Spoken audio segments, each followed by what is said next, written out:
बहुत अच्छी हो जाएगी। और एडवांस के लिए आपको और थोड़े क्वेश्चन अच्छे वाले करने पड़ेंगे। इसके लिए भी आप ज्यादा से ज्यादा मॉक टेस्ट दोगे तो ही ये चीज हो पाएगी, क्योंकि मॉक टेस्ट में अच्छे क्वेश्चंस होते हैं। हम जो एग्जाम देते हैं पीवाईक्यू से भी थोड़े बेटर होते हैं मॉक टेस्ट में। तो वो आपको हमेशा हेल्प ही करेगा मॉक टेस्ट देना। ऑलराइट हिमानी, थोड़ा आप फिजिक्स के बारे में भी एक अपनी स्ट्रेटेजी शेयर करें, क्योंकि बच्चे फिजिक्स के लिए भी पूछ रहे हैं। एक ब्रीफ में आप बता दें। बाकी जैसे अभी हमारे पास जेई मेंस के लिए 90 डेज बचे हुए हैं, है ना? तो अभी हमारे एक 90 डेज पे भी बच्चों के साथ में एक सेशन होगा, तो आपका लाइक कैसा रहेगा कि 90 आपने लास्ट के जो डेज थे उसमें आपने कैसे प्रिपेयर किया था? फिजिक्स कैसा है ना, मेंस और एडवांस में बहुत गैप है, बहुत ज्यादा गैप है।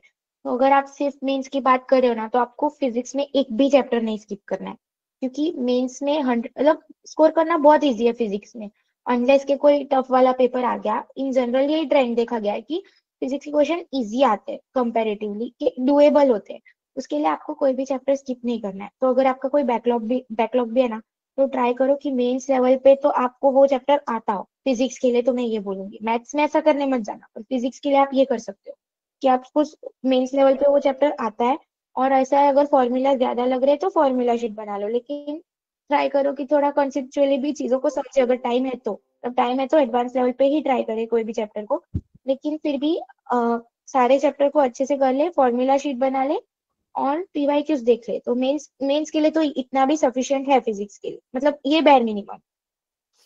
जो हमारे कोचेज भी हैं वो वन वन मतलब एक एक करके हैंड रेज करके जो भी बच्चों के जूम चैट में डाउट्स आ रहे हैं वो एक बार पूछ सकते हैं। लाइक हमारे पास 10-15 मिनट्स हैं, उसके बाद में हम अपना 90 डेज स्ट्रेटेजी वाला सेशन स्टार्ट करेंगे, ठीक है?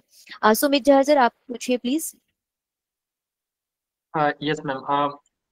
मुकेश है स्टूडेंट, उनका कहना है कि जो पीडब्ल्यू में जो लाइब्रेरी में जो शॉर्ट नोट्स आते हैं, माइंड मैप जो है, क्या हिमानी मैम उनको यूज किए हैं क्या? हाँ मतलब अगर किसी एक्चुअली को मैं डाउट है 11th चैट में में कर भी रहा टाइप था कर थोड़ा सकता उसका है। यूज कभी कभी, क्योंकि मेरी लेट्स से अगले दिन ही टेस्ट है, नेक्स्ट डे टेस्ट है, और मेरा कुछ रिवाइज नहीं हुआ है। तो कुछ भी ना करने से बेटर है कि मैं दूसरों मतलब वो शॉर्ट नोट्स को ही पढ़ लूँ, एटलीस्ट कुछ तो मुझे आए। लेकिन रेकमेंडेड ये है कि आप खुद के ही शॉर्ट नोट्स बनाओ, क्योंकि आपको सर्विस दी गई है, दैट इज वेरी गुड, और आप यूज करो उसको, नो डाउट। लेकिन अगर आप खुद के ही शॉर्ट नोट्स बना रहे हो, तो जैसे मैंने बोला कि आपने अपनी लैंग्वेज में चीजें लिखी हुई है और क्या आपको नहीं आता है वो आपने लिखा हुआ है, तो वो इज ऑलवेज बेटर। लेकिन हाँ, ये शॉर्ट नोट्स भी आप यूज कर सकते हो। ठीक है, Himani ma'am, Himani Sharma ma'am. Yes ma'am, मेरे स्टूडेंट हैं कृष्णा, उन्होंने एक डाउट रेज किया है कि जो हम टेस्ट देते हैं उसको इफेक्टिवली कैसे उसका एनालिसिस करें कि मतलब हम उसको और बेटर इम्प्रूव कर पाए हाँ, अपने। ये टेस्ट एनालिसिस पे प्लीज हिमानी आप थोड़ा सा बताइएगा, है ना? हाँ, जैसे कि मैंने बताया कि अब तीन तीन टाइप में मैंने हमेशा मैंने भी ग्रेजुअली सीखा टेस्ट एनालिसिस। लाइक स्टार्टिंग में तो मैं कुछ अच्छे से नहीं करती थी, पर जैसे जैसे मैंने किया मेरे को ये स्ट्रेटेजी समझ आई है। आप पीयूष क्वेश्चन बेटा, को अगर तीन आपको पार्ट्स कोई में डिवाइड क्वेश्चन कर है तो सकते हो, बेटा आप कि एक तो मेरे चैट से पे डाल आते थे और हो भी गए, दें, एक तो मेरे से आते थे पर नहीं तो हुए, आपके और बेhalf पे वो एक से मेरे क्वेश्चन से मैं नहीं पूछ आते लूंगा थे और बेटा। नहीं होंगे। पर जो सबसे इंपॉर्टेंट है ना, कि आते थे फिर भी नहीं हुए, ये चीज ऐसी है कि मेरे पास नॉलेज है फिर भी मैं नहीं करती, क्योंकि मेरे को एग्जाम का मतलब क्या है कि मेरे पास जो टाइम है उसमें मेरे पास जितनी नॉलेज है उसमें से मुझे काम निकालना है अपना और मार्क्स निकालने हैं, है ना? तो अब जो मुझसे आते थे फिर भी मैं नहीं कर पाई, उस क्वेश्चन पे मैं जाती थी और सोचती थी कि मैं ये चीज क्वेश्चन को क्यों नहीं कर पाई, और क्या ऐसा मैं सोचने लगी, क्या गलत मैं सोचने लगी और क्यों मैं नहीं कर पाई। और अगर मेरा कुछ कॉन्सेप्ट ही रॉन्ग था, तो उसको मैं अपने माइंड में भी क्लैरिफाई कर लूंगी और अपने शॉर्ट नोट में भी ऐड कर लूंगी, ताकि दूसरी बार ये चीज ना हो। और अगर मेरे को कॉन्सेप्ट आता था, कैलकुलेशन मिस्टेक थी, तो अब अगली बार वो ध्यान रखना है, एक टाइप की कैलकुलेशन मिस्टेक दूसरी बार नहीं करनी है। और या तो क्या हो सकता है, या तो कॉन्सेप्ट नहीं आता है, तो कॉन्सेप्ट आता है पर कैलकुलेशन मिस्टेक है, और या तो मैं रॉन्ग डायरेक्शन में सोचने लगी। और इसमें मैं सारथी से कभी कभी डिस्कस भी कर लेती थी कि मैम या सर, मैंने ना ऐसी मिस्टेक कर दी, कितनी फालतू मिस्टेक है। तो सर मुझे या मैम मुझे कुछ और भी बता रहे कि हाँ ऐसा तुमने शायद इसलिए किया, या ऐसे में तुम और भी ऐसा कर सकते हो अगली बार। तो वो भी मेरे माइंड में आ गया। अब दूसरा क्या है कि मुझे नहीं आता था वो, तो फिर मैं तभी उस टाइप का क्वेश्चन सर से सीख लेती थी या सॉल्यूशन देख लेती थी, और उसको समझने के बाद उस टाइप के 3-4 क्वेश्चन और खुद भी कर लेती थी अपने आप, ताकि वो क्लियर हो जाए, और उतना पार्ट नोट्स से भी पढ़ लिया, तो मेरा उतना कंसेप्ट भी रिवाइज हो गया है, क्योंकि सिलेबस इतना बड़ा है कि आप पूरा रिवीजन करने नहीं बैठ सकते। तो आप थोड़ा रिवीजन ऐसे भी कर सकते हो, अगर आप decent amount of syllabus cover करके बैठ गए हो तो आप फुल सिलेबस मॉक टेस्ट देने लगो, और जितना पार्ट आपसे टेस्ट में नहीं हो रहा है उसको आप रिवीजन के फॉर्म में करते रहो। और तीसरा चीज, जो मुझसे आते थे और मुझसे हो भी गए, वेल एंड गुड, लेकिन हमें इसको इग्नोर नहीं करना है। एक बार देख लेना है कि क्या मैं इसको और कम टाइम में कर सकती थी, क्योंकि अगर मेरे पास इसमें से टाइम बचेगा, क्योंकि जो मुझे आता है और मैंने कर भी लिया उसमें से भी अगर मैं टाइम बचा पाऊँ तो वो दूसरे पोर्शन में भी मुझे हेल्प कर सकता है। तो ऐसे आप टेस्ट एनालिसिस कर सकते हो, और चीजों को नोट डाउन करने की आदत रखना। ठीक है, दीपक खंडेलवाल सर। हाँ यस, हिमानी कुछ बच्चे पूछना चाह रहे हैं कि रिवीजन किस फॉर्म में करना चाहिए, मतलब जैसे वीडियो लेक्चर्स के थ्रू जाना चाहिए जैसे अल्टीमेट क्रैश कोर्स आता है, या फिर उनके अपने हाथ से बनाए हुए नोट्स उनके थ्रू उन्हें रिवाइज करना चाहिए। तो रिवीजन के लिए बेस्ट सोर्स क्या है? जैसे कि मैंने कहा कि मेरा ऐसा था कि मैं जो नोट्स बनाती हूँ उसमें मैं अपनी लैंग्वेज में चीजें लिख देती थी, तो वही मेरे लिए बेस्ट सोर्स था रिवीजन का, क्योंकि हमने अपनी लैंग्वेज में लिखा तो हमें सारी चीजें याद होती है कि हाँ इधर सर ने ऐसा बोला, इधर सर ने ऐसा बोला। और रिपीटेड रिवीजन क्या होता है, तो हाँ लिखा है वो भी याद हो जाता है, पहली चीज। और दूसरा कि मैंने शॉर्ट नोट्स जो खुद से बनाने बोले, कि मैं अपनी लैंग्वेज में लिख देती थी कि इस क्वेश्चन में मैंने इस टाइप के क्वेश्चन में ये गलती की है, वो सब, तो वो भी खुद के बनाए हुए शॉर्ट नोट्स। यही दो चीजें जो मतलब बेस्ट होती है। लाइक वन शॉट आप तब कर सकते हो जब आपका कोई चैप्टर वीक है, बट ट्राई करो कि आप इसी तरह से रिवीजन कर पा रहे हो। लेकिन फिर भी अगर आप ब्लैंक हो जा रहे हो अपने नोट्स को देख के, जो कि होती है बहुत सारे लोगों के साथ प्रॉब्लम, तो आप वन शॉट भी देख सकते हो, क्योंकि वो भी हमारे लिए बनाया गया है। लेकिन मेरा ऐसा मानना है कि वन शॉट पे डिपेंडेंट ना रहा जाए। ठीक है, हाँ ये इसमें मैं भी एक पॉइंट ऐड करना चाहूंगी कि वन शॉट ना कभी भी प्रॉब्लम का सोल्यूशन नहीं होता है, क्योंकि वन आप एक बात देखो कि आपको कोई अगर आपका कोई बैच का लेक्चर है, अगर वो उसमें आपके मान लो 20 लेक्चर है, ठीक है। अब वन शॉट में क्या है कि आपको वो one shot 20 lecture suppose suppose आपके 40 घंटे का है, अब आपको 40 घंटे की चीज को वो 5 घंटे में दे रहे हैं, तो कुछ तो स्किप करा होगा है ना। वो बेसिकली आपको एक मोटा मोटा ओवर जिस्ट देते हैं वन शॉट में। तो अगर आपको इन डेप्थ पढ़ना है चैप्टर को और आपको इन डेप्थ क्वेश्चन प्रैक्टिस करनी है ना, तो always go for the batch lectures, क्योंकि one shot is not the solution. ठीक है, शाह आलम सर आप बताइए।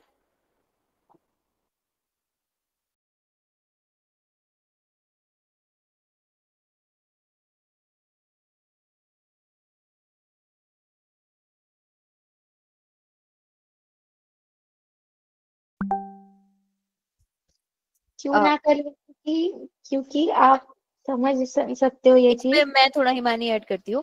देखो अभी जैसे मैंने बताया ना कि बॉडी, अगर आप जिम भी जाते हो तो एक दिन में तो बॉडी बिल्डिंग होती नहीं है ना। आपको डेली डेली प्रैक्टिस करना पड़ता है। ठीक है, अब आप एक अगर आपको मान लो 40 घंटे की पढ़ाई 5 घंटे में समराइज करनी है, तो भाई कुछ तो छोड़ा ही होगा ना, कुछ तो लिमिटेशन होगी। या तो वो 40 घंटे में जो भी टीचर पढ़ा रहा है वो गाने तो गा नहीं रहा है, ऑब्वियसली वो चैप्टर ही पढ़ा रहे हैं, आपको कंटेंट ही पढ़ा रहे हैं। और अगर आप पीवाईक्यूज देखोगे, आप एक सिंपल सा एक्सपेरिमेंट करो, आप एक चैप्टर का वन शॉट देखो और उसके पीवाईक्यूज करो, क्या सारे पीवाईक्यूज आपसे बन रहे हैं? ऐसा हो ही नहीं सकता कि आपने वन शॉट किया हो और आपके सारे पीवाईक्यूज या मॉड्यूल के जो क्वेश्चन है वो हो गए हो। तो बेसिकली वो क्या करता है ना, one shot is like a revision. आपने सब पढ़ लिया है और बस आपको एक रिवीजन करना है ना, बस उसके लिए आपको एक वन शॉट हेल्प करता है। लेकिन अगर आपने स्क्रैच से पढ़ना है, आपको पूरा प्रैक्टिस करना है, तो फिर आपको बैच लेक्चर्स पे तो जाना ही पड़ेगा।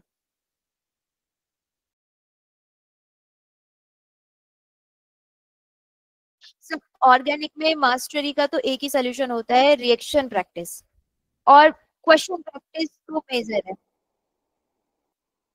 हाँ मैं बताती हूँ, क्वेश्चन प्रैक्टिस ही इसका एक सोल्यूशन है, क्योंकि आप कॉपी पढ़ते जाओ, थ्योरी पढ़ते जाओ, कोई फायदा नहीं है जब तक आप क्वेश्चन नहीं करोगे और रिएक्शंस नहीं लगाओगे। और क्योंकि ऑर्गेनिक है तो ऑर्गेनिक में क्या होता है, कॉन्सेप्ट मर्ज होते हैं। एक रिएक्शन में मान लो रिएक्शन मैकेनिज्म है, हो सकता है उसमें कोई नेम रिएक्शन भी आ गई हो, क्योंकि एबीसीडी है, पीवाईक्यू है आपका, ठीक है, पीक्यूआरएस है। तो अगर आप और ऑर्गेनिक के लिए सबसे मेन इंपॉर्टेंट है आपका जीओसी बहुत बढ़िया होना चाहिए और आपको पूरी ही ऑर्गेनिक आनी चाहिए। एल्डिहाइड कीटोन, आपने एल्डिहाइड कीटोन पढ़ लिया और आपने अमीन्स नहीं पढ़ा, आपको नहीं पता कि वो अमीन्स को एल्डिहाइड कीटोन में कैसे क्लब कर देंगे। तो ऑर्गेनिक का एक ही सोल्यूशन है कि आपको पूरी ही ऑर्गेनिक आनी चाहिए अगर आपको क्वेश्चंस करने हैं तो। और मेन है question practice.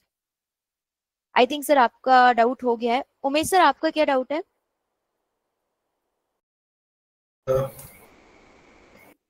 Hello ma'am, good evening ma'am. Good evening से बताइए। कॉन्ग्रेचुलेसन शिवानी पहले तो।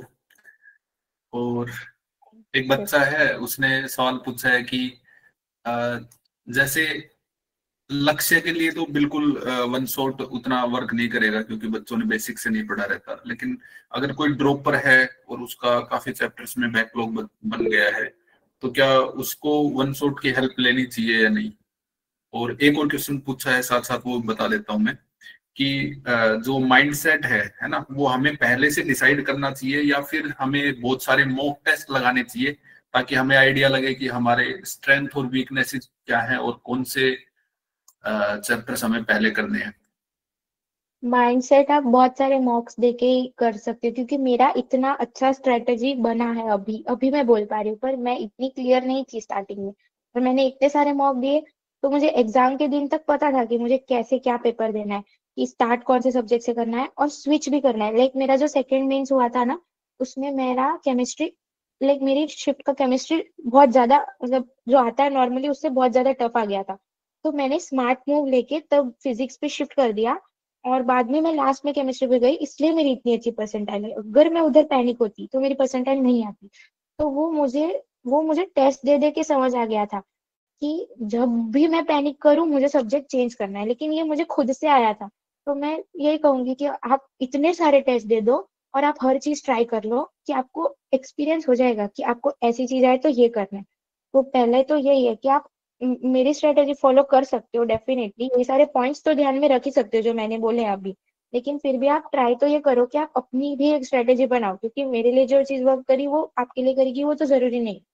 और जो ड्रॉपर वाला पूछा है कि वन शॉट से करे या नहीं, उसका आंसर तो लाइक अगर बहुत ही ज्यादा बाकी है तो फिर कोई ऑप्शन ही नहीं है, करना पड़ेगा।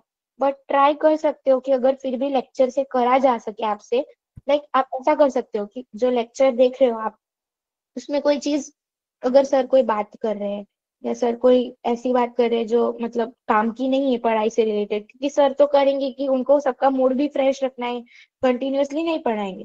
तो आप सिंस आपके पास बहुत टाइम कम है तो आप उस चीज को फास्ट फॉरवर्ड कर सकते हो। आप में उतना डिसिप्लिन होना चाहिए कि मैं पढ़ाई की चीज देखूं और आगे की चीज फास्ट फॉरवर्ड कर दूं। और ऐसा है कि अगर कुछ चीज मैंने, क्योंकि आप ड्रॉपर हो तो आपने 11th 12th में पढ़ाई तो कर रखी है, तो आप ये करो ना कि आप पूरे लेक्चर मत देखो, आप सिर्फ पीपीटी देखो, और जितना आपसे खुद हो रहा है, खुद से सॉल्व हो रहा है उतना ट्राई करो। और जितना आपसे, जो आपको न्यू लग रहा है उतने पार्ट का लेक्चर देख लो। और आप ये जो पीपीटी देखोगे वो आप वन शॉट वाले की पीपीटी मत देखो, आप बैच की पीपीटी देखो। तो आप वन शॉट पे मत जाओ, क्योंकि आपका वहां पे कंटेंट कट हो जाएगा। आप बैच वाले में देखो, आप सिर्फ पीपीटी देखो, और जो पार्ट आपको लग रहा है कि मुझे नहीं आता उतने का ही लेक्चर सुनो। वो वन शॉट से तो काफी बेटर सोल्यूशन है। और अच्छा फिर भी नहीं हो रहा है तो देखो वन शॉट। अच्छा हिमानी, बच्चे ना बहुत बार बार पूछ रहे हैं कि जैसे पढ़ते पढ़ते ना डिमोटिवेशन हो जाता है, तो इसमें सारथी ने आपको कैसे हेल्प किया? लाइक डिमोटिवेशन, डिप्रेशन कि मुझसे तो हो ही नहीं पाएगा, क्या मैं ड्रॉप कर लूं, इस तरीके का बच्चों का क्वेश्चन है। तो इसमें सारथी ने आपको कैसे हेल्प किया?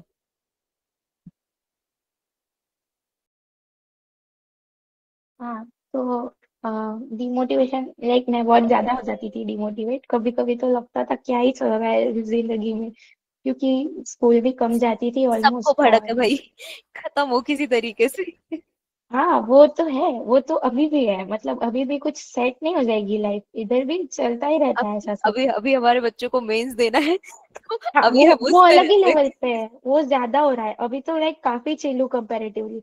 लाइक तभी कुछ हो जाता था, क्या पता ड्रॉप लेना पड़ेगा, क्या पता प्राइवेट कॉलेज। अब तो ये है कि हाँ आईआईटी में तो हूँ, लाइफ तो डिसेंट है। तो आप ये सोचो कि आगे जाके आपकी लाइफ में कितना बड़ा चेंज आ जाएगा, और ये इरिवर्सिबल चीज है, ये टाइम वापस नहीं आएगा आपके हाँ, पास। ये बहुत बढ़िया बात है कि ये टाइम वापस नहीं आएगा।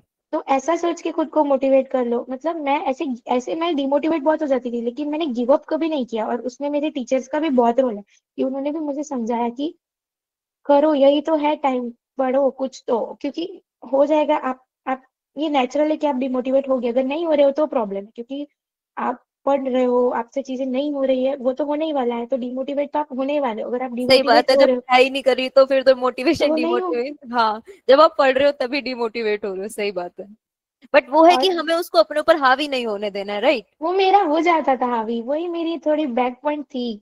तो मेरे टीचर्स ने उसमें मुझे बहुत हेल्प की, क्योंकि अगर आप अभी भी इतना ही डिमोटिवेशन लोगे तो फिर वो एग्जाम में भी अगर आपसे क्वेश्चन नहीं बनेगा ना, तो आप बहुत ज्यादा डाउन हो जाओगे। उतना भी नहीं डाउन होने देना है, आपको थोड़ा डाउन होने देना है कि आप आप उस चीज को एज अ मोटिवेशन लो और कम बैक करो कि हाँ मेरे से ये नहीं हुआ तो क्यों नहीं हुआ, ऐसा आपको फील होना चाहिए। लेकिन ये नहीं कि मेरे से तो हुआ ही नहीं, मेरे से तो कुछ नहीं हो रहा, ऐसे भी नहीं सोचना है। ठीक है, वैशाली मैम आपका क्या डाउट है, प्लीज आप बताइए एक बार। Yes, hello ma'am. Yes ma'am, एक स्टूडेंट है जिसका डाउट ये है कि हम जो पी ब्लॉक के रिएक्शंस हैं या फिर इनऑर्गेनिक का जितना भी रटने वाला पार्ट है उसको कैसे टैकल करें, या फिर कैसे टैकल किया था आपने? उसका थोड़ा सा मैं बता देती हूँ कि उसका एक ही सोल्यूशन है, NCERT reading line by line. And Himani अब आप बताएं कि आपकी भी आई थिंक यही स्ट्रेटेजी रही है, line by line NCERT reading. NCERT, अरे मुझे मैम ने ही बोला था कि एनसीईआरटी कर लेना, तो मैंने वही की और मैक्सिमम क्वेश्चन एनसीईआरटी से आते हैं। एक तो एनसीईआरटी की लैब मैनुअल आती है ना, वो भी करनी पड़ेगी। एनसीईआरटी की लैब मैनुअल गूगल से मिल जाएगी, वो डाउनलोड कर लेना और वो पूरी कर लेना, मतलब पूरी नहीं पर जितना वो स्पेसिफिक पार्ट है सॉल्ट एनालिसिस वाला, वो करना पड़ेगा।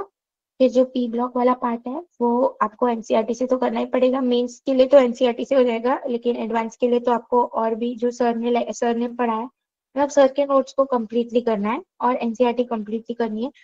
और ये है कि करना तो है पर याद कैसे रहेगा, मेन प्रॉब्लम तो यही कि याद कैसे रहेगा। तो उसके लिए आप ये कर सकते हो कि मैंने क्या किया था, लाइक जो डी ब्लॉक के जो कॉन्फ़िगरेशन थे ना, वो मैंने पेज पे, क्योंकि वो बहुत रिपीट होता है, उसका एक क्वेश्चन आता है मेंस में हमेशा, तो उसको मैंने पेज पे लिख के सामने चिपका दिया और रोज मैं उसको देख लेती थी। तो ऐसे आप कर सकते हो एक। दूसरा कि आप लर्न करो, और मैं मेरी मम्मी को ओरल दे देती थी कि ये मुझे ओरल पूछ लो आप। तो वैसे आप कर सकते हो। और पूरे घर में मैं घूमते घूमते रिएक्शन चिल्ला के पढ़ती रहती थी, तो उससे मुझे याद हो जाता था और बोर भी नहीं होती थी, मजा आता था। वैसे आप कर सकते हो, मतलब आप अपनी टेक्निक्स, और आप कुछ भी याद रखने के लिए अपने ही टेक्निक्स बना सकते हो कि इसको मैंने ऐसे याद किया, अब तो मैं नहीं भूलूंगी। मैम भी मुझे बहुत हेल्प करते थे उसमें वैसे टेक्निक्स बनाने के लिए। तो ऐसा आप कुछ भी करो लेकिन चीजों को भूलो मत, क्योंकि ये सारी चीजें आपको फ्री, अभी आपको यही बर्डन लग रहा है एग्जाम में, यही चीजें अच्छी लगती है क्योंकि इसमें आपको ना कोई दिमाग लगाना है, बस आपको लर्न है, आपको टिक करना है, आपको 4 मार्क्स मिल रहे हैं। तो ये बहुत अच्छी चीज है, इसको बिल्कुल मत छोड़ना। इनऑर्गेनिक और ऑर्गेनिक में भी जितना रटने वाला पार्ट है ना, इसको सबसे स्ट्रॉन्ग कर लेना, क्योंकि एट लास्ट आपको नंबर इसी से मिलने वाले हैं। ये बहुत अच्छा हिमानी बताया आपने, और ये सही में यही स्ट्रेटेजी वर्क करती है इनऑर्गेनिक में ना, कि आपको रिएक्शंस को याद ही करना है एनी हाउ। तो आप उसके लिए अपनी भी कोई मिनिमॉनिक्स बना सकते हैं, अपनी कोई ट्रिक बना सकते हैं। मेन इंटेंट है कि आपको याद रहना चाहिए, वो कितनी भी फनी हो उससे मैटर नहीं करता है, ठीक है। तो इनऑर्गेनिक पी ब्लॉक के लिए 99% तो आपका एनसीईआरटी से ही कवर हो जाएगा। 1% ऊपर हाँ, नीचे होता है, लेकिन वो तो होता ही है। एडवांस वही मेंस है तो वो एक आधा क्वेश्चन तो देखो फंसने वाला देंगे मेंस ही। में तो नहीं होगा। हाँ, हाँ, बट 99% आपका जो इनऑर्गेनिक का डाउट है वो एनसीईआरटी से कवर हो ही जाएगा। अ, अब हम एक दो क्वेश्चंस और लेते हैं क्योंकि हमारे पास में टाइम की थोड़ी टाइम। कमी है, और हाँ, हिमानी भी थोड़ा सा टायर्ड फील करने लग गई है। नहीं नहीं। तो आशिका मैम आप बताइए, आपका क्या डाउट है? Hi, ma'am. Hi, Himani. Thank you for making us so proud, beta. God bless you. बेटा मेरे कुछ स्टूडेंट्स हैं, मैं उनका नाम पहले लेकर आपको बता देती हूँ। रौनिक इज आस्किंग कि अगर किसी का 11th जैसे लेट्स से कि उन्होंने कुछ भी किसी बच्चे ने नहीं करा है, तो is it possible to cover it in within 3 months? Ronit, तो पहले आप पैनिक नहीं करोगे तो, और जो 12th का क्लास में चल रहा है उसको एकदम अच्छे गॉड लेवल पे करोगे तो आपका 60% सिलेबस तो हो गया है, और जेई के लिए 100% सिलेबस तो चाहिए नहीं होता है। तो ना मैं रोज का काम रोज करूंगा, और मैं एक चीज सोच लूंगा मुझे क्या करना है, बस मैं ओवर थिंक नहीं करूंगा, मुझे क्या करना है उतना मैंने सोच लिया है बस। मतलब 12th का जो काम है मैं रोज का रोज without any backlog with question practice अच्छे से, जब तक सर सिलेबस कंप्लीट करवा रहे हैं मैं कर लूंगा कंप्लीट। ये आप अगर कर लेते हो, उसके बाद आपके पास जो टाइम बचता है 2-3 मंथ, उसमें आप 11th इजीली कर सकते हो क्योंकि आपको 12th आ गया है अब। तो 11th आपको इतना टफ नहीं लगेगा। और मैकेनिक्स का जैसे मान लो रोटेशन बहुत टफ लग रहा है, एक आध टॉपिक एक आध चैप्टर ऐसा हो सकता है, उसको आप शायद स्किप भी करना पड़े आपको, तो आपका बहुत बड़ा लॉस नहीं हो रहा है। लेकिन जो इजी इजी चैप्टर है मेंस के लिए, तो आप रोटेशन भी पूरा मत छोड़ना, उसके फॉर्मूला बेस्ड चीजें तो आप पढ़ सकते हो। तो आप पहले तो 12th को एडवांस लेवल पे अच्छे से कंप्लीट करो, और उसके बाद वो बैच के साथ, प्रोवाइडेड वो आपको बैच के साथ कंप्लीट करना है। उसके बाद जितना भी 2-3 महीने का टाइम आपको मिलेगा, उसमें आपको 11th मेंस लेवल पे तो एटलीस्ट जनवरी अटेम्प्ट से पहले कंप्लीट कर लेंगे।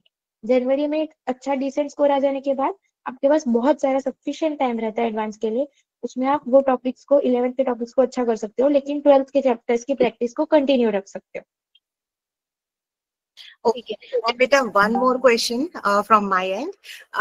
कुछ बच्चों ने because of I think they have heard somewhere कि AI is going to replace engineers especially, तो they are asking कि क्या ये आपको लगता है कि now you are an IITian कि क्या ये relevant है deviate होना इसमें, and if God forbid अगर आपका ये करियर नहीं होता तो आपका second choice क्या होता? मुझे क्या लगता है ना कि IITians या इंजीनियर्स क्या है ना, वो ये नहीं है कि वो मतलब कुछ लोग तो सोचते हैं IITian मतलब भगवान। पहली बात तो ये नहीं है। इधर एक्चुअली क्या है ना कि लोगों को खुद से पढ़ना आता है, मतलब लोगों को काम खत्म करना आता है। मतलब अभी मैं इधर आई तो मैं AI का यूज करके पढ़ रही हूँ। मतलब मैंने अभी, हम लोग ने टेक फेस्ट के लिए एक रोबोट बनाया, लाइन फॉलोअर रोबोट। तो मुझे कुछ भी नहीं आता था, तो मैंने AI पे प्रॉम्प्ट डाल डाल के चीजों को समझा, और वो समझ समझ के मैंने काम किया। तो AI ये इसलिए नहीं आया है कि वो आपको रिप्लेस कर देगा, वो इसलिए आया है कि वो आपकी हेल्प कर देगा। जो करना चाहता है उसका काम और इजी बन गया। ये चीज अगर मुझे खुद से, मुझे कोई टीचर नहीं आ सकता है यहाँ पे पढ़ाने, लेकिन मैंने AI पे प्रॉम्प्ट डाल डाल के एक चीज सीख ली और वो बना दी, और मैं सिलेक्ट भी हो गई। तो वो एक बड़ी बात है। अभी भी आप, अगर आपको कोई डाउट्स आ रहे हैं तो आप AI की हेल्प लेके डाउट्स भी क्लियर कर सकते हो। तो मतलब AI जिसमें स्किल है ना, AI उसको रिप्लेस नहीं कर सकता। AI उसके लिए तो बहुत बेनिफिशियल है जिसको काम करना है, जो खुद से सीखना चाहता है। क्योंकि आप उसको प्रॉम्प्ट दे रहे हो और वो आपको रिप्लाई दे रहा है, और वो कितनी अच्छी चीज है। मतलब उसको नेगेटिव वे में हम क्यों ले रहे हैं? हर एक चीज को हम बुरी तरह से यूज कर ही सकते हैं। फोन है आपका, तो फोन के भी एडवांटेजेस भी और डिसएडवांटेजेस भी है, This लेकिन आप meeting is फोन को being पढ़ाई के लिए यूज recorded. कर रहे हो ना, तो वो तो अच्छी बात है। लेकिन आप गेम्स खेलने और टाइम वेस्ट कर सकते हो। हाँ ठीक है। Well, तो well, ये आपने बहुत अच्छा एक्सप्लेन किया, लाइक ये थोड़ा ऑफ टॉपिक था, बट ठीक है, बच्चे का डाउट है, आपने अच्छे से एक्सप्लेन किया।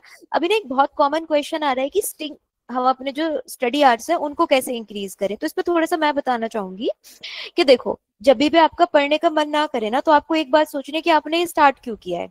और अभी अगर आप अब नहीं पढ़ोगे तो फिर कब पढ़ोगे, और आपके पास में नेक्स्ट ऑप्शन क्या है, राइट। जब आप इस मोटिवेशन के साथ में पढ़ोगे तो आपका ऑटोमेटिकली ही जो आपके स्टडी आवर्स है ना वो इंक्रीज होंगे, है ना। अब जैसे हिमानी ने भी बताया, या कॉमन जो भी बच्चों के साथ में प्रॉब्लम है वो यही है कि डिमोटिवेशन होता है, हम थक जाते हैं, या पढ़ने का मन नहीं कर रहा है, या फिर हमसे कोई क्वेश्चन नहीं बन रहा है तो हमें लगता है छोड़ दो, है ना। तो वो नहीं करना है आपको। आपको अपना गोल हमेशा याद रखना है। जब तक आपके दिमाग में आपका गोल रहेगा ना, आपका टारगेट रहेगा, आपका जो स्टडी आवर्स है ना, जो स्टिंग आवर्स है, वो मेंटेन रहेंगे, राइट हिमानी। राइट। और ओवर एग्जॉस्ट भी नहीं करना है कि मेरे से नहीं हो रहा है फिर भी मैं बैठा रहूंगा तो भी कुछ नहीं वो होगा। भी, उसका भी कोई आपको फायदा नहीं है। शेड्यूल बना लेना है कि मैं इतने घंटे सोऊंगा, ये नहीं कि आप स्लीप छोड़ के पढ़ रहे हो तो कुछ नहीं होने वाला। अगर आपने डिसेंट अमाउंट ऑफ स्लीप ली है और खाना भी ओवर ईटिंग नहीं किया है, जो रिक्वायर्ड अमाउंट में खाया है, तो आपके फिक्स्ड आवर्स में आप पढ़ सकते हो। और लेट्स से आज नहीं हो रहा है बिल्कुल भी पढ़ने का मन, तो ठीक है, उसको छोड़ दो और सो जाओ। सो जाओगे, सो के उठोगे ना, माइंड जो फ्रेश हो जाता है ना, खेलने चले जाओ, फिजिकल एक्टिविटी करो, फोन मत यूज करो। मैं भी करती थी, तो मुझे मेरे पेरेंट्स या तो सारथी टोकते थे कि ऐसे मत करो, या तो सारथी से बात कर लो, या तो खेलने चले जाओ, या तो सो जाओ। और उसके बाद थोड़े ही टाइम में, ये नहीं कि आप घंटों तक कर रहे हो, आधा एक घंटा कर लो और वापस एनर्जी के साथ बैठ आ जाओ। तो ये कर मतलब जैसे आपको लाइक सारथी में भी जैसे अपन का डिजिटल प्लानर होता है, तो उससे आपको बहुत हेल्प मिली, राइट। कि जैसे आपने अपने डेली के टारगेट सेट कर लिए थे, आपके सारथी ने आपको एक प्लानर बना के दे दिया, आपने उसको, ऑब्वियसली जो भी हम प्लानर बनाते हैं वो 100% फॉलो नहीं होता, लेकिन अगर आप, हाँ, 70-80% भी अगर आप उसको फॉलो कर रहे हैं, जो भी आपके टीचर्स ने आपको गाइड किया है, तो लाइक वो वर्थ इट है ना। वर्थ इट है। मैं भी प्लानर को बहुत अच्छे से मतलब बहुत मैं बनवाती थी।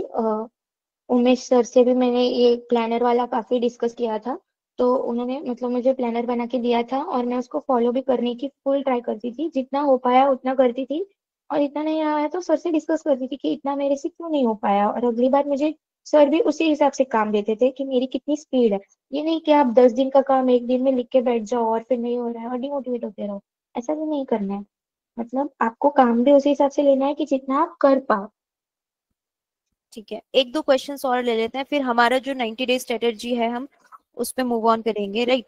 क्योंकि जो भी आपके क्वेश्चंस हैं, हिमानी जितने कैटर कर पाएंगे, हम लोग जितने कैटर कर पाएंगे उतने करेंगे। बाकी आपके पास आपके सारथी हैं, तो वो आपके डाउट्स को ऑब्वियसली कैटर करेंगे। विकास सर, आप एक बार अपना बता दीजिए प्लीज।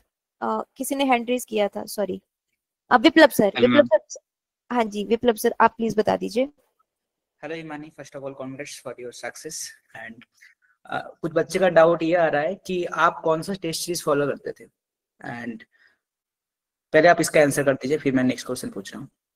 सर एक एक क्वेश्चन। हाँ पीडब्ल्यू का ही टेस्ट दिया है मैंने मोस्टली, और प्रीवियस ईयर क्वेश्चंस का टेस्ट दिया है, वो बहुत जरूरी है। मतलब अब अगर आपने अभी तक नहीं किए ना तो मेरा एक सजेशन ले लेना, ये बहुत स्ट्रांग वाला सजेशन है।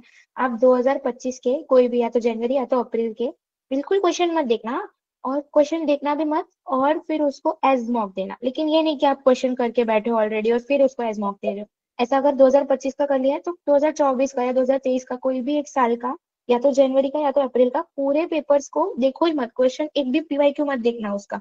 और फिर सिलेबस कंप्लीट हो जाने के बाद रोज एक एक पेपर एज मॉक दो। और मैं तो कहूंगी ना, कोई एक साल पे मत जाओ, 2024 का कोई एक शिफ्ट रखो, 2023 का कोई एक शिफ्ट रखो, ताकि आपके पास वेरिएशन भी हो।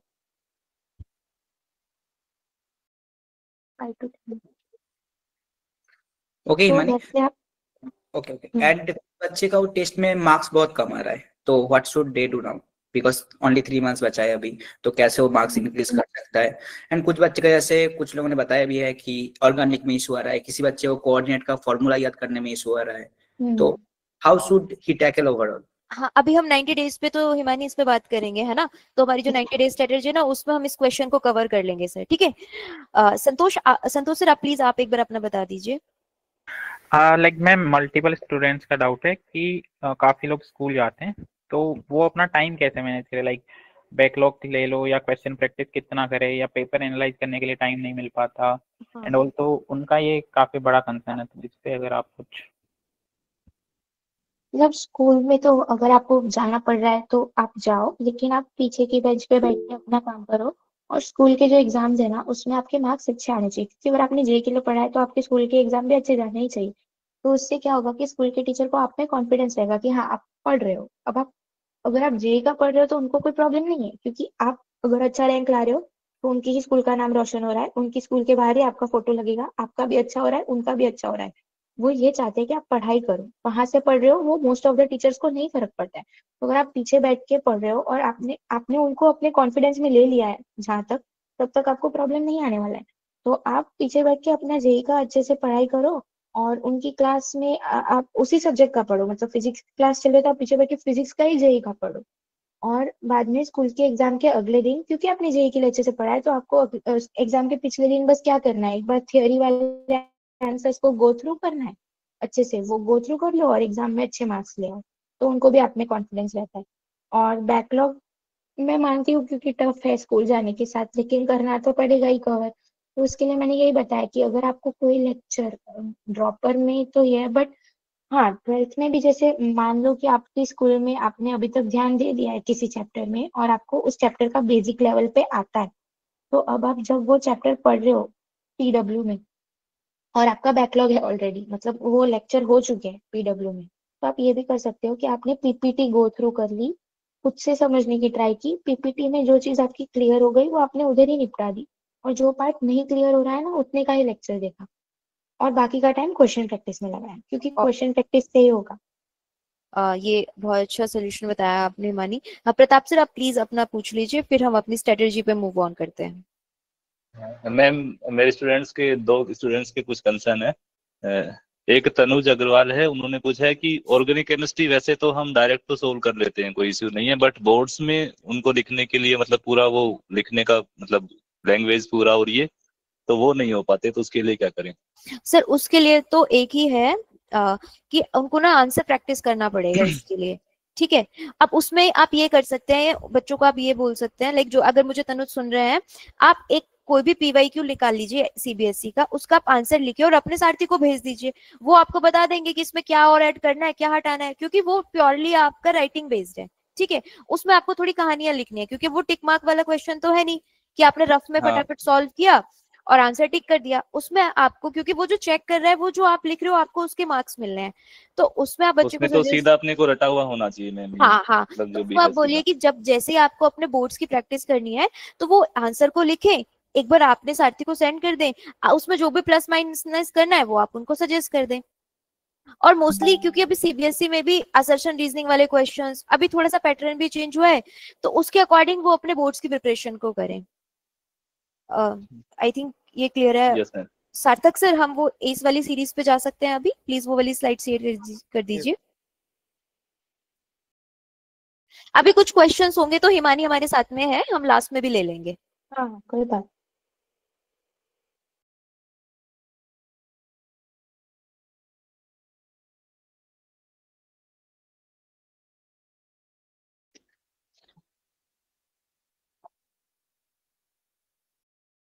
सार्थक सर, ओवर टू यू।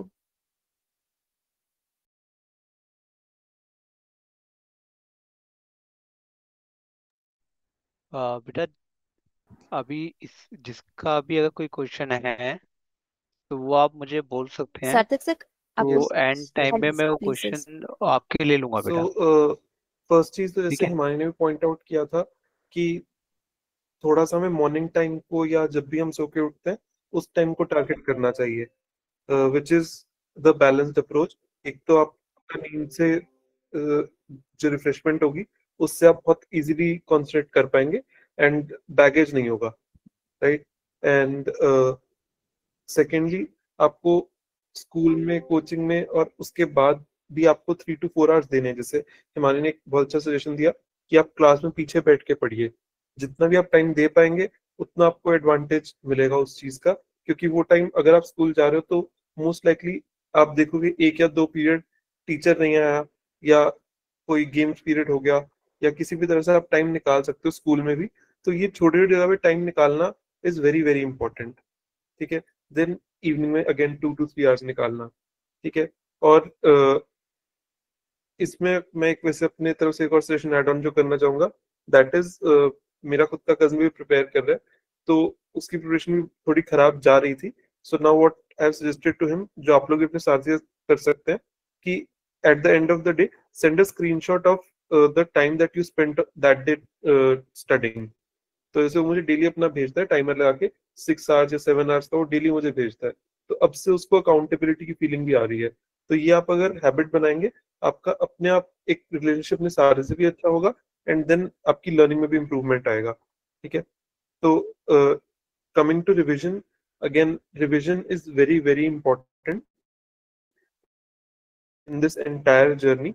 तो आपको जो भी पुराने टॉपिक्स होते जा रहे हैं, इससे पहले कि आप उसको एंटायरली भूल जाए, जस्ट उसको एक क्विक रिवीजन दे दिया करिए। कि हो सकता है फॉर एग्जांपल आपने एक टॉपिक पढ़ा था 15 दिन पहले, अगर आप उसको आज रिवाइज करेंगे, आज शायद आपका मे बी 1 घंटे में रिवाइज हो जाए या 1.5 घंटे में रिवाइज हो जाए। वेरएज अगर आप इसको और 15 दिन डिले करेंगे तो हो सकता है आपको 3 घंटे या 4 घंटे लगे रिवाइज करने में। तो ये भी, इसलिए रिविजन भी बहुत इंपॉर्टेंट है कि आपके टॉपिक्स आपको जो आपने करें अच्छे से वो भूले ना, बिकॉज स्ट्रॉन्ग टॉपिक्स को स्ट्रॉन्ग रखना तो बहुत बहुत नेसेसरी है, ठीक है। और अगेन स्लीप, जैसे हिमानी ने पॉइंट आउट किया था कि हम सोने को तो हम बिल्कुल कॉम्प्रोमाइज नहीं करने वाले हैं, क्योंकि उससे कंसंट्रेशन उसी से बनना है, राइट। तो आपको रेस्ट, हेल्थ पे बहुत ज्यादा ध्यान देना है ताकि आपको कंसंट्रेशन अच्छा रहे। Coming to subject wise strategy, तो इसमें ओवरव्यू तो वैसे आप लोग को आइडिया होगा ही कि कमिंग टू फिजिक्स जैसे हमें कॉन्सेप्चुअल क्लैरिटी पे काम करना है, ठीक है। देन जो मेजर चंक्स हैं like mechanics, electrostats, modern physics, current electricity, इन पे फोकस करना है। Again out of this, for example modern physics is relatively easy, तो हमारी कोशिश होनी चाहिए कि इस टॉपिक के क्वेश्चंस हम पहले कवर कर लें। एक तो इसको पढ़ते टाइम सबसे पहले स्ट्रॉन्ग किया जाए, and secondly when attempting the exam में सबसे पहले ऐसे इजी टॉपिक्स के क्वेश्चंस आप पिक करिए जिनमें कम टाइम लगता है सॉल्व करने में, ठीक है। और न्यूमेरिकल्स तो करने ही करने हैं। I think since we are interacting with the JEE crowd, तो न्यूमेरिकल्स तो यहाँ पे आप शायद वे कर ही नहीं सकते, थोड़ा सा नीट वाले बच्चों के साथ ये रहता है, बट जेई वालों के साथ तो you can not at all risk की इसको छोड़ सकते हैं, बाद में देख लेंगे। डेली हैबिट बनानी है, कैलकुलेशन आपकी फास्ट होती रहेगी इससे, ठीक है। केमिस्ट्री का मैम ही शेयर करेंगे अभी, तो केमिस्ट्री पे ही आते हैं। तो Khushboo ma'am, over to you. Okay, thanks sir. एक बार आप ना मैथ्स का भी डिस्कस कर दीजिए, फिर मैं केमिस्ट्री का इन डेप्थ बताऊंगी। Okay ma'am, okay. तो मैथ्स में देखिए, आप लोग को वैसे तो अभी तक आइडिया हो गया होगा, maths of JEE beat Mains और एडवांस, ये आपके जो रेगुलर मैथ्स थी अप टू क्लास 10 वैसी नहीं है। There is a lot of difference क्या है कि आपको लगेगा कि आपने कॉन्सेप्ट सारे पढ़ लिए हैं, आपको शायद आते भी हैं कॉन्सेप्ट, आप डेफिनेशन लिख भी पा रहे हैं, बट स्टिल आप क्वेश्चन नहीं कर पाएंगे जेई मेंस और एडवांस के, क्योंकि थोड़े बहुत ट्रिकी होते हैं, ठीक है। अब आपको पर्टिकुलर तरह से ही सोचना होता है एट टाइम्स। तो मैथ में क्या होता है, it's all about pattern recognition. Pattern recognition क्या है कि आपको देखे हुए पैटर्न को जल्दी से पहचानना है और उसी पैटर्न का जो अप्रोच है उसको फॉलो करना है। इसका मैं एक छोटा सा एग्जांपल दूंगा, विच इज चेस। चेस में स्ट्रेटजी को बोलते हैं बैक ट्रैकिंग। तो चेस में हम क्या करते हैं कि हम 2 मूव या 4 मूव आगे का सोच के चलते हैं कि मैंने अगर ये मूव चला तो मेरे पास इसके बाद क्या ऑप्शंस है, सामने वाले प्लेयर के पास क्या ऑप्शंस है, उसके मूव पे फिर मेरे पास क्या ऑप्शंस बनेंगे। तो ऐसे में 4 लेवल्स तक या 5 लेवल तक सोच पाऊंगा शायद। तो इसको बोलते हैं कि आप आगे का फ्यूचर का सोच के चल रहे हो। बट कुछ अप्रोचेस में हो सकता है आगे चल के आप लूज कर जाओ। तो जहां भी आप लूज कर जाते हो जिस भी अप्रोच में, आप उसमें बैक ट्रैक करते हो, पिछले स्टेप पे आते हो और वो अपना जो मूव था उसको चेंज कर देते हो कि I won't take this move, अब मैं बाकी मूव से देखता हूँ कि क्या मैं बेटर पोजीशन में पहुंच सकता हूँ। और अगेन चेस में इसीलिए ना कॉम्बिनेशंस आपको याद रखने होते हैं। There are lot of combinations game play के जो आपको याद रखने होते हैं, ताकि आप गेम में देखते ही, पैटर्न रिकॉग्नाइज करते ही सीधा उस मूव्स को अप्लाई करके आप जीत पाओ गेम को। और इसीलिए आपने देखा हो ब्लाइंड चेस भी होती है, जिसमें सिर्फ आपको चेस की पोजीशंस बता दी जाती हैं, अलग अलग जो आपके सारे वो है प्लेयर्स हैं, और आपको सीधा उसके बाद स्ट्रेटजी बनानी है। तो the same thing applies to this math also. आपको जल्दी से जल्दी पैटर्न आइडेंटिफाई करना है, नोन पैटर्न्स जो है उनको आइडेंटिफाई करना है, और जल्दी से जल्दी जो आपकी गलत अप्रोचेस है उनको रिजेक्ट करके सही अप्रोच पकड़ के उससे सॉल्व करना है क्वेश्चन। और इसके लिए आपको लगेगी प्रैक्टिस, ठीक है। कितना भी हम बोलते रहे कुछ भी, जब तक आपकी प्रैक्टिस नहीं है तब तक ये चीज आपकी इंप्रूव नहीं हो सकती, क्योंकि ये टाइम जो सेव करना है to reject the wrong approaches and to come up with the correct approach, यही मेन थिंग है। तो फर्स्ट थिंग तो पहले जानना सही अप्रोचेस हैं क्या, and then how to think of the correct approach in the quickest time possible. तो दोनों में प्रैक्टिस आपकी लगेगी, ठीक है। और again another thing which is true for the entire course, वैसे तो पीसीएम के लिए, बट मैथ के लिए इन पर्टिकुलर मोर सो, दैट जो आपके फेमिलियर क्वेश्चंस हैं उनमें आपकी हाई एक्यूरेसी होनी चाहिए। जो देखे देखे क्वेश्चंस हैं उनमें आपकी एक्यूरेसी बहुत बहुत ज्यादा हाई चाहिए। जो डिफिकल्ट है वो तो शायद किसी से भी नहीं होगा, वो आपसे नहीं हो तो that's fine, but easy question, देखा हुआ क्वेश्चन वो होना चाहिए। वो नहीं हो रहा then that there is a problem, because anyway आप देख रहे हैं कि मैथ का प्रीवियस ईयर्स में 50-60 मार्क्स पे तो आप बिल्कुल 99 या 99.99 परसेंटाइल पे पहुंच जाते हैं। अगर आप आउट ऑफ 100 बात करें तो इवन 30-40 मार्क्स भी मैथ में डिसेंट हो जाते हैं, बट वो लाने के लिए आपको फेमिलियर क्वेश्चंस को करना जरूरी है। डिफिकल्ट क्वेश्चन से कुछ नहीं होने वाला मैथ में, तो पर्टिकुलरली बोलूं तो इसलिए आपको इस चीज पे ध्यान देना। Coming to high weightage topics math में, अगर आप देखेंगे तो लास्ट 5 इयर्स का एनालिसिस ले लीजिए या 10 इयर्स का ले लीजिए, सबसे ज्यादा क्वेश्चन जो आते हैं वेक्टर 3D से आते हैं, बिकॉज थोड़ा सा जो टॉपिक्स है ना विजुअलाइजेशन के हैं, and students find these topics slightly difficult. However जैसे आप फिजिक्स करते ही हो तो फिजिक्स तो पूरा ही वेक्टर्स है, और 3D अगर आप देखो तो it's more or less a combination of vectors and coordinate geometry. तो ये आपका इतना डिफिकल्ट नहीं है इन दोनों चैप्टर्स को अच्छा करना, coming going by the fact that you are coming from a physics background. तो इसलिए बहुत इजीली आप इनको कर सकते हो, बस प्रैक्टिस इनकी करनी है, बहुत ज्यादा की जरूरत होनी नहीं है इन द फर्स्ट प्लेस। आप देखोगे कुछ टाइम में आप बहुत जल्दी पैटर्न आइडेंटिफाई कर लोगे, इनमें टफ क्वेश्चन ज्यादा नहीं आते हैं, ठीक है। Then there is algebra. Algebra में क्वाड्रेटिक तो हम 10th से करते ही हैं, तो क्वाड्रेटिक के अगेन 10th वाली चीजों से काम मोरलेस बन जाता है। सीक्वेंस सीरीज में भी सीक्वेंसेस का तो काम बन ही जाता है, थोड़ा सा जो जीपी वाला पार्ट है और कुछ सीरीज का वो नया, तो वो आप प्रैक्टिस कर लो। So these are the chapters that won't take a lot of your time extra समझने में, प्रिपरेशन में। कमिंग टू बाइनोमियल, इसका एक आधा क्वेश्चन आता ही आता है और सिंपल ही आता है इसका, तो इसको भी करना makes a lot of sense. Similarly complex numbers, इसमें कुछ टॉपिक्स थोड़े से टफ हैं, तो उनको आप थोड़ा सा टाइम के लिए अवॉइड करना कर सकते हो, but again from the point of view of exam it is very very important, ठीक है, क्योंकि दूसरे चैप्टर्स में भी हेल्प करता है। कैलकुलस, आप जैसे जानती हो सारा का सारा कैलकुलस वैसे तो इम्पोर्टेंट है, but particularly definite integration is very very important. Definite integration and area under the curves, ठीक है, and at the same time limits, continuity और डिफरेंट डेरिवेबिलिटी भी इंपॉर्टेंट रहता है।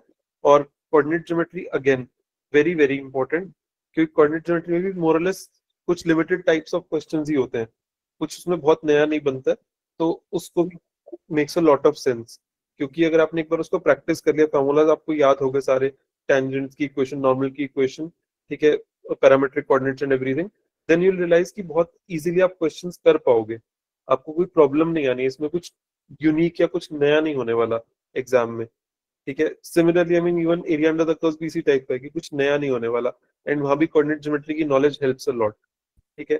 Coming to the tips for math, जैसे मैंने बोला, फर्स्ट ऑफ ऑल तो टफ क्वेश्चन हमें बिल्कुल ही नहीं करने हैं, टफ क्वेश्चन हमारा एम नहीं है, वहां पे कोई ईगो फाइट नहीं हो रही है। एग्जाम में भी हो सकता है आपका जो स्ट्रॉन्ग टॉपिक है, आपको उसका क्वेश्चन आपने एनकाउंटर किया, आपको लगता है आपको आता है, आप करने लगे, लेकिन आपको बहुत टाइम लग रहा है, तो it makes sense to skip the question all together.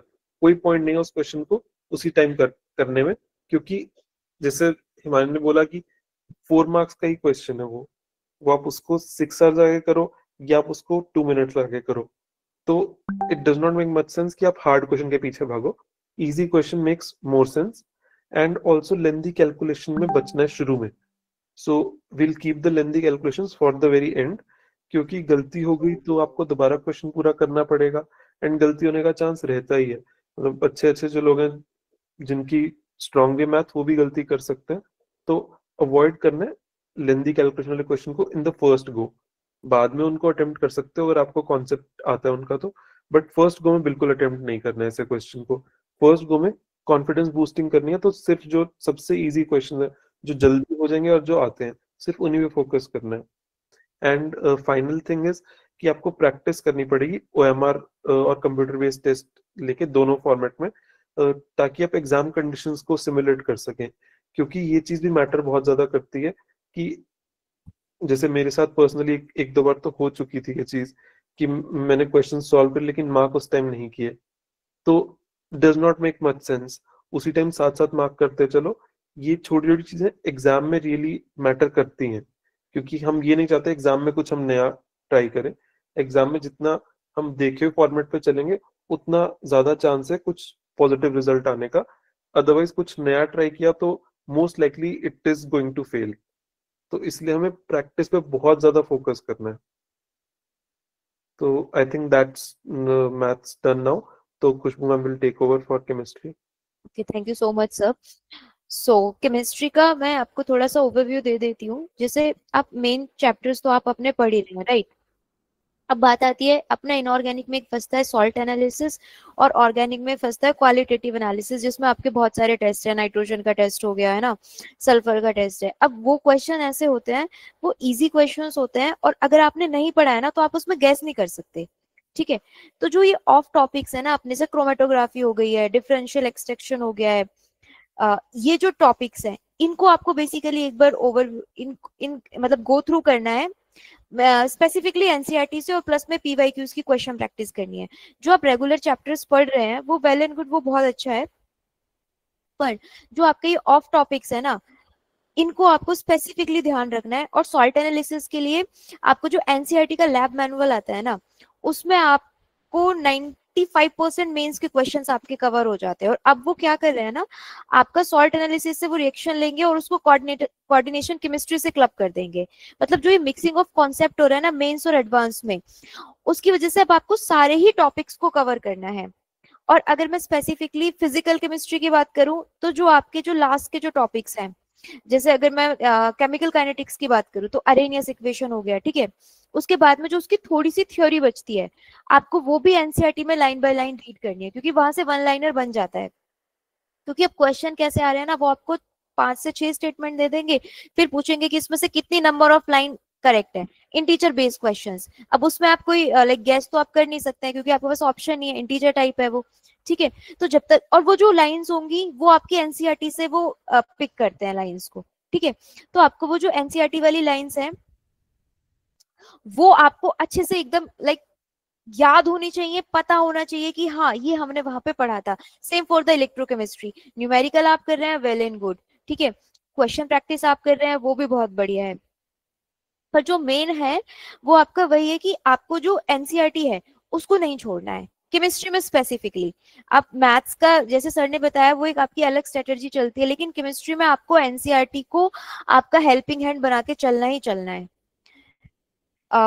और मोटा मोटा मैं अगर मैं बात करूं, वही एक स्ट्रेटेजी वही रहेगी कि आपकी की जो आपके जो मेंस में चैप्टर डिलीटेड है, अभी आपको उन पे फोकस नहीं करना है।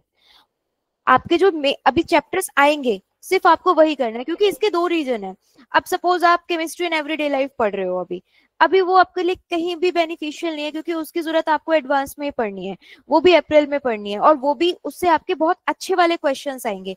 अब वो मेंस लेवल वाला क्वेश्चन नहीं आएगा कि आपसे कुछ भी उन्होंने इजी वाला कुछ पूछ लिया कि ये जो डिटर्जेंट है उसका क्या यूज है, वो आपको अगर, और मेनली जो आपके जो लेफ्ट आउट चैप्टर्स है ना वो दूसरे क्वेश्चंस के साथ क्लब होके ही आते हैं। मेटलर्जी है वो कोऑर्डिनेशन केमिस्ट्री के साथ में क्लब होके आएगा। सिमिलरली इलेक्ट्रोकेमिस्ट्री के साथ में वो आयनिक इक्विलिब्रियम को क्लब कर देते हैं। स्टेट्स ऑफ मैटर के साथ में भी वो कहीं ना कहीं मोल कॉन्सेप्ट के साथ में वो आ जाता है। आपका मोल कॉन्सेप्ट आपका ऑर्गेनिक रिएक्शंस में बहुत ज्यादा आता है, एडवांस में स्पेसिफिकली। तो जो आपका फिजिकल और ऑर्गेनिक का जो इनका कॉम्बिनेशन है ना, उसके लिए आपको सारे ही चैप्टर एक्चुअली में आने चाहिए। मतलब ऐसा कोई नहीं है कि आप किसी एक चैप्टर को छोड़ दें।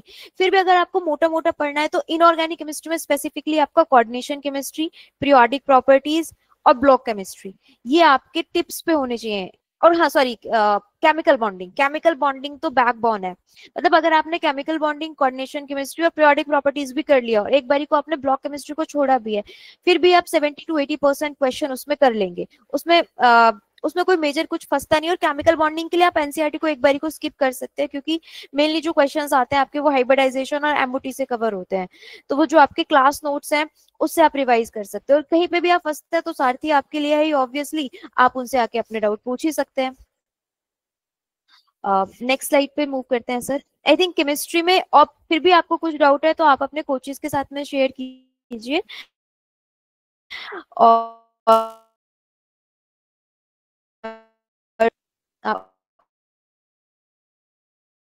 over to you sir. Yes. Ayush sir has joined us, अगर फिजिक्स की इनसाइट्स भी जाननी हो तो। हाँ आयुष सर।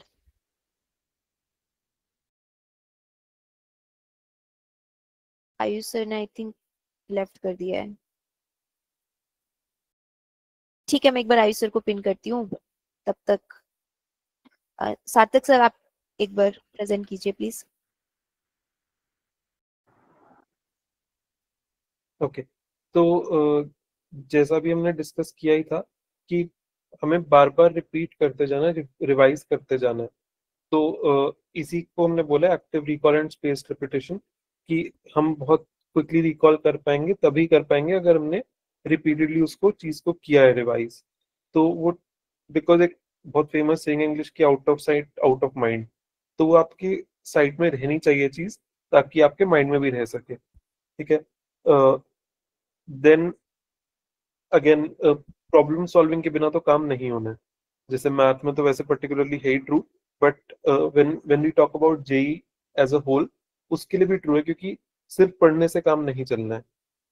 ठीक है, अगर आप स्ट्रेट फॉरवर्ड इनऑर्गेनिक के जैसे क्वेश्चन आते हैं उनके लिए हम बात कर सकते हैं कि ठीक है आपने पढ़ लिया, याद कर लिया, हो जाएगा काम। बट अदर देन दैट आपको चाहे फिजिकल केमिस्ट्री भी हो, इवन ऑर्गेनिक के भी काफी क्वेश्चन में, या फिजिक्स तो पूरी की पूरी मोरलेस, मैथ पूरा का पूरा आपको प्रॉब्लम सॉल्विंग ही करनी पड़ेगी, तभी आपका कुछ हो सकता है, अदरवाइज कुछ नहीं हो सकता। तो प्रॉब्लम सॉल्विंग अभी से डेली की हैबिट बनानी है हमें, ठीक है। अगर नहीं कर रहे तो कर रहे हो तो उसको बढ़ाना है, ठीक है। देन ब्रेक्स, जितना हो सके ब्रेक्स लेने ही लेने हैं, क्योंकि ओवरलोड नहीं करना है, बर्नआउट नहीं करना है अपने को। हाँ, जैसे मैंने एग्जांपल दिया कि 6 आवर्स पढ़ना है या 7 आवर्स पढ़ना है, वो पढ़िए, लेकिन ब्रेक्स ले लेके पढ़िए। क्योंकि अगर आपने गिव अप कर दिया, 5 दिन आपने मान लीजिए 10-10 घंटे पढ़ लिया, उसके बाद आप इतना बर्नआउट हो गया, आप 10 दिन नहीं पढ़ पा रहे हैं, तो फिर कोई पॉइंट नहीं रहा। Consistency is the key. Again, जैसे हिमानी ने बोला भी था कि डेली आपको करते जाना है काम, कंसिस्टेंट रहना है over time, and you'll realize effects आएंगे ही आएंगे, ठीक है। और जो याद करने वाली चीजें हैं, उनको तो डेली रिवाइज करने की हैबिट डालिए, कि डेली उनको देख लिया। जैसे मान लीजिए आपने डिसाइड किया कि मुझे इनऑर्गेनिक 20 रिएक्शन डेली रिवाइज करने ही करने हैं, सिमिलरली मैथ के 5 फॉर्मूला डेली देखने ही देखने हैं। तो इसी साइकिल को चला चला के आपको मे भी मान लीजिए 10 डेज या 20 डेज या 30 डेज लगे पूरा करने में, then again the same cycle repeats. Then consistency से मैंने बात कर ही लिया, कंसिस्टेंट रहना है, बट अगेन एक टॉपिक पे ज्यादा टाइम नहीं स्पेंड करना है। इवन इफ आपको लगता है बहुत इंपॉर्टेंट टॉपिक भी है, तो भी अगर आप बहुत ज्यादा टाइम स्पेंड करो, उससे बेटर इट इज कि आप 2 टॉपिक कर लोगे शायद उतने ही टाइम में, बाकी सब्जेक्ट्स के मिला के। तो does not really make much sense कि एक टॉपिक पे बहुत ज्यादा टाइम स्पेंड किया जाए। एंड फुल सिलेबस टेस्ट तो आपको देने ही देने हैं, क्योंकि ये भी एक चैलेंज आता है कि एक सब्जेक्ट से दूसरे सब्जेक्ट में मूव ऑन करना होता है जब विद इन द एग्जाम, कि किसी दिन केमिस्ट्री डिफिकल्ट आ गई, मैथ इजी आ गया, या फिजिक्स इजी आ गई और मैथ डिफिकल्ट आ गया। तो आपको वो चीज एग्जाम में कैसे आप असेस करते हो, और कैसे एग्जाम में ऑन द फ्लाई लाइव आप अपनी स्ट्रैटेजी थोड़ी बहुत ट्वीक कर पाते हो, और स्टिल आप अपना स्कोर मैनेज कर पाते हो। देन कौन से क्वेश्चन छोड़ने हैं, कौन से क्वेश्चन फर्स्ट राउंड में करने हैं, वो सब चीजें आपकी जो इंडिविजुअल स्ट्रैटेजी, वो इंडिविजुअल स्पेसिफिक होगी। वो एक जनरल हम शायद नहीं दे सकते, कुछ लोग की कुछ होगी, कुछ और की कुछ और हो सकती है, कि कोई केमिस्ट्री पहले करना चाहेगा, कोई फिजिक्स पहले करना चाहेगा। तो the strategy more or less depends individually on you, but you will have to figure out what is the best strategy आपके लिए पर्सनली। तो वो तभी होगा अगर आप मॉक्स ज्यादा से ज्यादा देंगे तो। कमिंग टू प्रिपरेशन टैक्टिक्स, तो this again aligns with more less what we discussed आज की सेशन में, कि सबसे पहली चीज तो आपको नोट्स तो पढ़नी है। जो हमने नोट्स प्रोवाइड किए आपको, पीडब्ल्यू नोट्स आपको दिए जा रहे हैं, उनको तो पढ़ना ही पढ़ना है।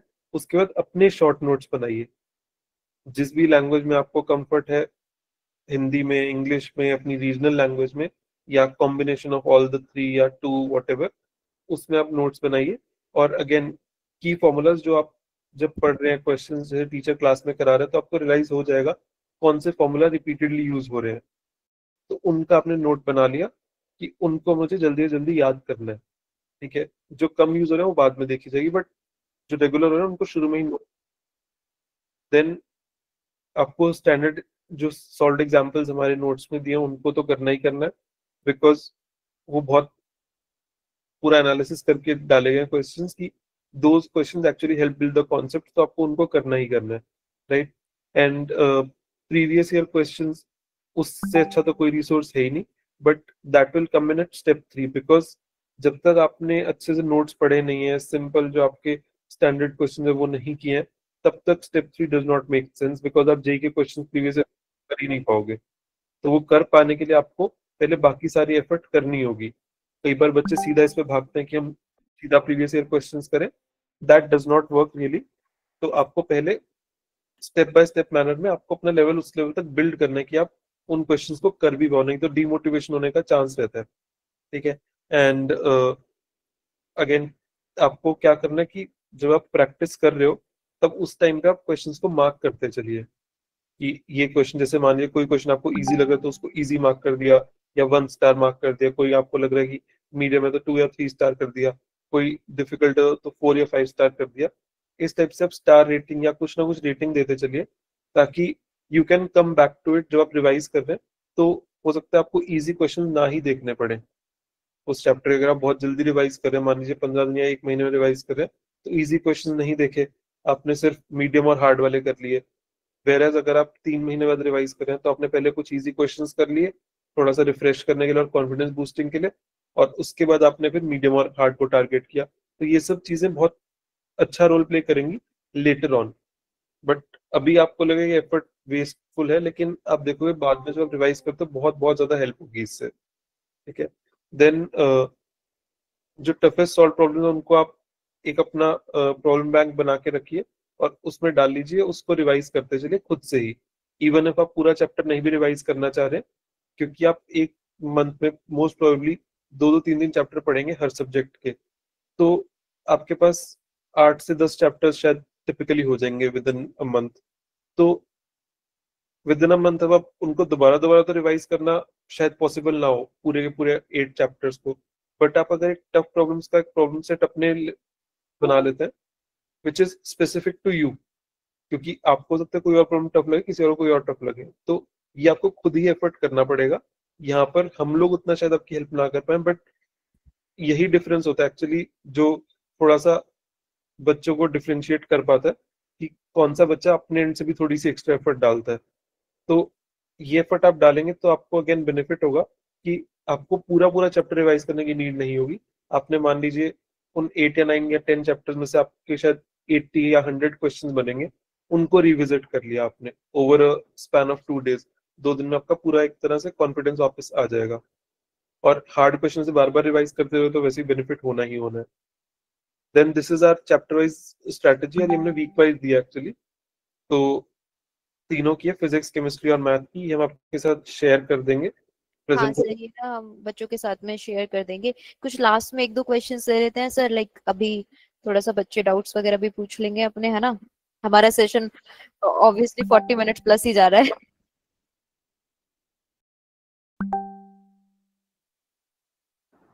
सार्थक सर, मेरी आवाज आ रही है आप? हाँ जी, तो आप लोग डाउट्स पूछ सकते हैं, तो ये तो आपको दे दिया जाएगा, शेयर कर दिया जाएगा ये पूरा का पूरा जो चैप्टर वाइज स्ट्रेटेजी है। ठीक है। कोचिज, अगर आपके पास में बच्चों के कोई डाउट्स है जो अब तक हमारे कवर नहीं हुए हैं, तो आप प्लीज एक बार हैंड रेज करके पूछ लीजिए।